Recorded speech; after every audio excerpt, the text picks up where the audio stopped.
In this video, I want to talk about the number one sales advice for your social media marketing agency. And I want to share with you some of the things that I have seen with my own agency when we were able to go from $0 to $10,000 in 35 days. And I want to show you why your sales skills don't actually matter that much and why you actually need to focus on other aspects in your agency, in your business, instead of focusing too much on sales. So here, let me talk about why I want to talk about this and why I think that this is so important. Because here's the thing, I had a call with one of my clients a couple of days ago, and he was talking about, he was asking me what was the best strategy in order to close more deals. He was asking me about the best script, about the best strategy, the best way to handle objections. But in reality, I told him that the best way to get more clients is to focus on other things in your business. So in this case, for example, if you're really good at booking appointments for your agency, that means that you're gonna have first of all, more chances to close more deals, but also your sales skills are going to improve because you're gonna have a ton of opportunities to test a lot of things that you want to test. You're gonna end up finding kind of like your voice because of all of these conversations that you will have. You will be able to understand what your customers really want. You will understand their pain points, and then because of that, you will have the right process in your mind in order to deliver the things that you want to say. So in my case, you can hear that I have an accent, that I am not from the US, that sometimes I make a lot of grammar mistakes, but still I was able to make this kind of money. But I believe that this happened mainly because I focused on all the other aspects in my business. And what I mean here is that when you launch a business, you want to put yourself in a situation where you have a lot of the chances in your favor, not against you. So this means that, for example, just by creating these videos, you're gonna have more chances of closing more deals. If you have a YouTube channel, that's gonna help you a ton. If you end up, for example, booking a ton of appointments with a really good strategy, that means that you're gonna be able to take a ton of calls and you're not gonna be desperate in these calls. And customers, your prospects are gonna feel that. If they can see that you're desperate, that you really need the money, then they are gonna feel that and then they are gonna walk away. So here, the main advice is that you need to stop worrying too much about your sales skills, and instead you need to focus on the whole picture. Because at the end of the day, the sales skills are just like 20%, 30% of the whole process.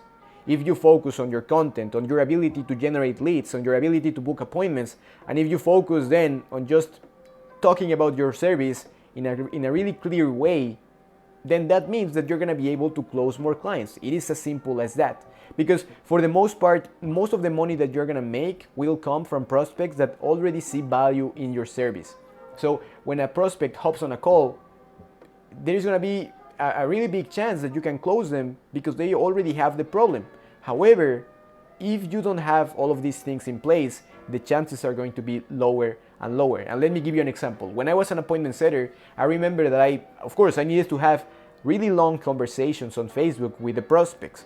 And then when I booked the call, I was pretty mad at the sales representative at the first sales representative of the company because he was not closing enough deals. He was not really putting a lot of effort. I remember that in the description when we were discussing about how the call went, he told me, yeah, the prospect was not interested, the prospect was not qualified, the prospect here and there. But still, here he was only closing the deals where the deal was almost closed before they even hopped on the call.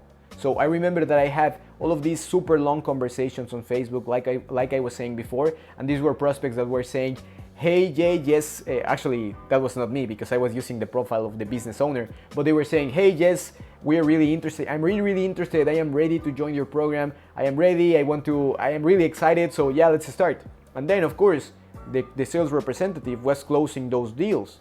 So we were able to make $30,000 in the first month, but because we had the whole infrastructure. In this case, the business owner had a lot of content, and because of this content, because of all of these videos, we were able to get a lot of prospects that were already interested when they started a conversation with us. So that's the difference. And then, if you're watching this video, Benjamin, you're a beast. But then, when we hired another sales representative, we actually doubled our revenue. So in this case, he was able to close more deals because he had way more experience. But my point here is that we were able to make $30,000 even though we didn't have a great sales representative at first. So that's the idea. With your business, you don't want to be in a position where you have to depend on your sales skills. You want to be in a position where your sales skills are the last thing. Because at the end of the day, there is not a magic pill in sales. There is not like a magic formula that is going to help you to turn any prospect into a client. At the end of the day, the most important thing is just the whole infrastructure. What you're gonna do step by step. The sales call is going to be, for example, the step number 4, the step number 5. But then, what are you gonna do before that? That's the most important thing.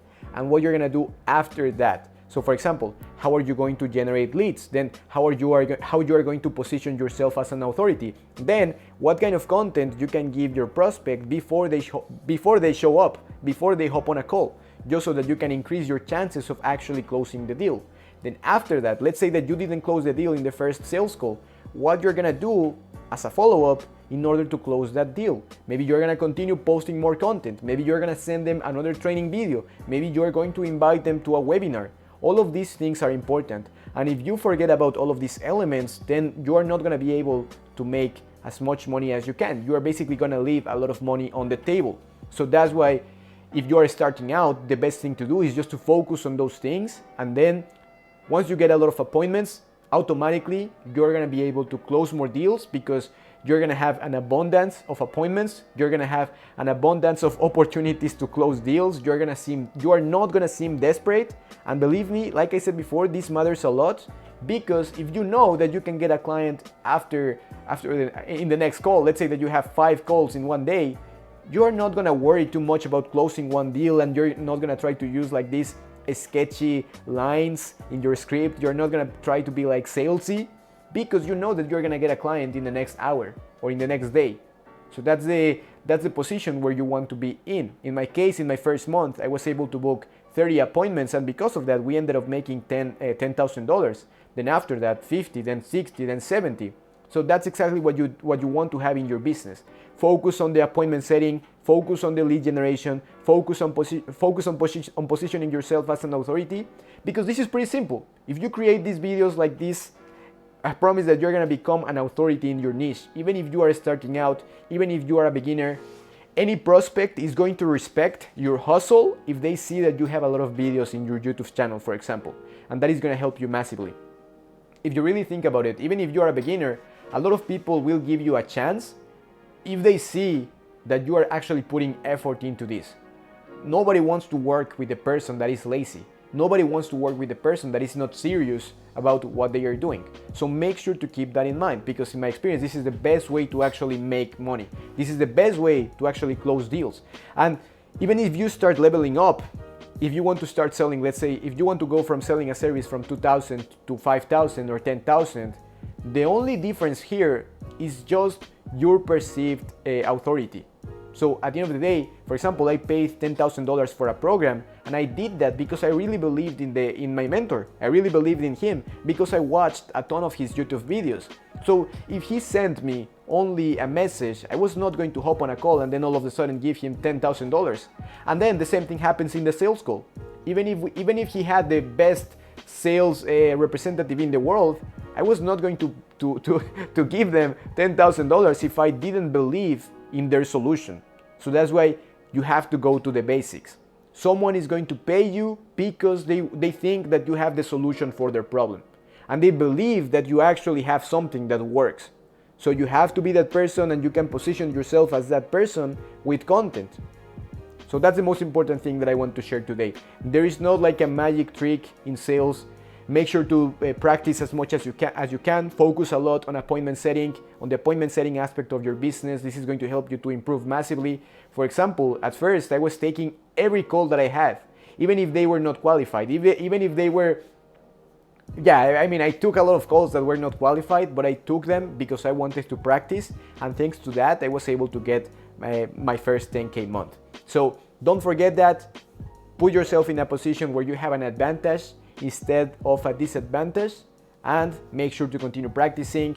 If you want to learn more about the appointment setting processes that we use, and basically how we were able to get this kind of growth, my story and how I went from $0 to $5,000 in 10 days, and then 0 to $10,000 in 35 days, I will leave a link to a video right here where I talk about the journey that I had, how I hired my first appointment setter, and how I was able to close all of these deals. So make sure to check it out, and thank you for watching.